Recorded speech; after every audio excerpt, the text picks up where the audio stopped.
नवरात्रोत्सवातील दुसऱ्या दिवसाचा रंग आहे हिरवा.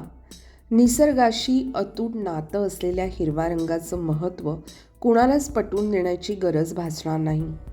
कारण आरोग्य असू दे, आयुष्य असू दे किंवा निसर्ग असू दे, हे सगळेच आपल्याला आपसूक हिरव्या रंगात दिसतात.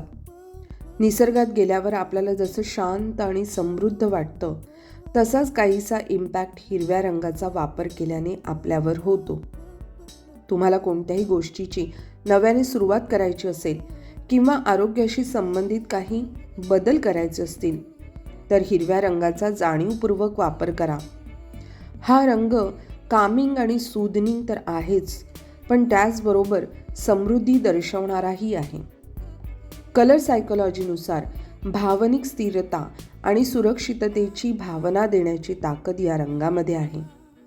भावनिक किंवा वैचारिक पातळीवर तुम्हाला गुदमरल्यासारखं वाटत असेल तर विशेष करून हिरव्या रंगाच्या सानिध्यात राहा. तुमच्या घराचं, ऑफिसचं हिरव्या रंगाचे इंटिरियर असू दे किंवा इनडोर आउटडोर प्लांट्स असू दे, हिरवा रंग तुम्हाला कळत नकळत मोकळेपणा देऊन जातो.